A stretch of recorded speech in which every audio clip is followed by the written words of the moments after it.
የጸጋም ስጦታ ልዩ ልዩ ነው፣ መንፈስ ግን አንድ ነው። አገልግሎትም ልዩ ልዩ ነው፣ ጌታም አንድ ነው።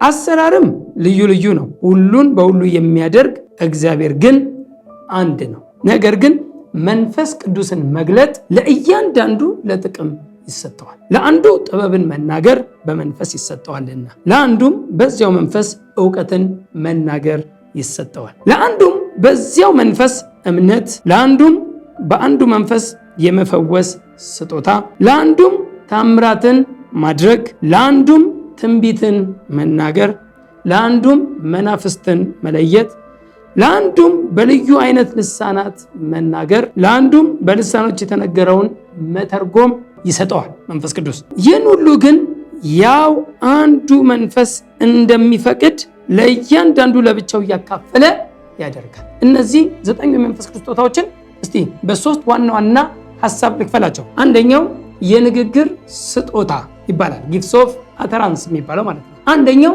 በልሳን መናገር፣ ሁለተኛው በልሳን የተነገረውን መተርጎም፣ ሶስተኛው ትንቢትን መናገር። እነዚህ የንግግር ስጦታዎች የሚባሉ ናቸው። ሁለተኛው የመግለጥ ስጦታዎች የምንላቸው ናቸው፣ ወይም ጊፍትስ ኦፍ ሬቨሌሽን የምንለው። እነዚህ ጊፍትስ ኦፍ ሬቨሌሽን ውስጥ ያሉት ሶስቱ የእውቀት ቃል ስጦታ፣ የጥበብ ቃል ስጦታ እንዲሁም መናፍስትን የመለየት ስጦታ፣ እነዚህ ሶስቱ ደግሞ የመግለጥ ስጦታዎች ይባላሉ። ሶስተኛው የኃይል ስጦታ የሚባለው ነው፣ ፓወር ጊፍትስ ይባላሉ።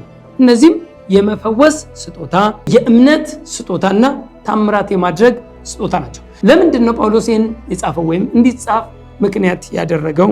ስለ መንፈሳዊ ስጦታ ያላቸውን መረዳት በእውቀት ለማስተካከል ነው ጳውሎስ ይህን የጻፈው። አንደኛ ቆሮንቶስ 12:1 ላይ እንደሚያወራው በእውቀት ታውቁ ዘንድ አላዋቂዎች እንድትሆኑ አልፈልግም። ስለዚህ ስለ መንፈስ ቅዱስ ስጦታ ያላቸው እውቀት ትክክልና ጤናማ እንዲሆን ወይም ለማስተካከል ሲል ይህንን መልእክት ጽፎላቸዋል። ወይም ይህን ትምህርት አሁን የምትማሩት አንደኛው ለዚሁ ነው፣ ስለ መንፈስ ቅዱስ ስጦታ ያላችሁን እውቀት የተስተካከለ እንዲሆን።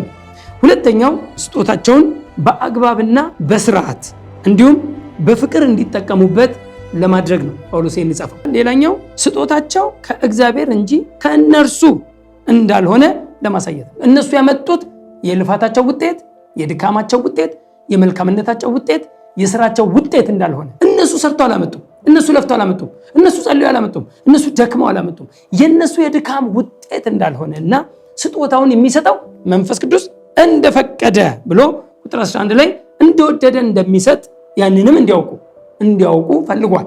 ሌላኛው ምንድነው?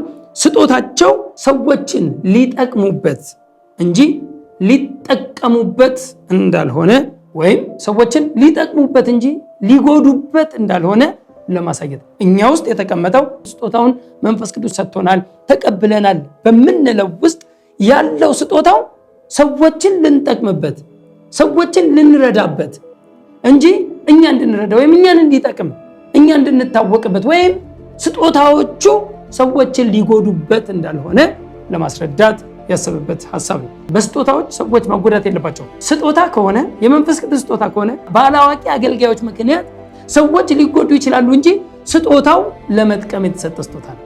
ሰዎችን ሊጠቅም እንጂ ሊጎዳ፣ ሰዎችን ሊያስቅ፣ ሰዎችን ሊያጽናና፣ ሰዎችን ሊመክር፣ ሊመልስ እንጂ ሰዎችን ሊጎዳ ሊፈነክት የሚሰጥ ስጦታ እንደሌለ፣ የቆሰለን እንደውም ልናክምበት ልንፈውስበት የተሰጠን ስጦታ መሆኑን፣ ስለዚህ ሰዎች እንዲጠቀሙበት የተሰጠ ስጦታ መሆኑን ጳውሎስ በደንብ አድርጎ ያስረዳበት ክፍል ነው። ሌላኛው ስጦታ ልዩ ልዩ እንደሆነና የስጦታ መበላለጥ እንደሌለው፣ ሁሉም ስጦታ ግን ለአካሉ ጥቅም እንዳለው ለማሳየት ነው። ሌላኛው የስጦታዎቹን አይነት በማሳወቅ የትኛው ስጦታ ለማን ጥቅም እንደሆነና እንዴትስ መጥቀም እንደሚገባቸው ለማስረዳት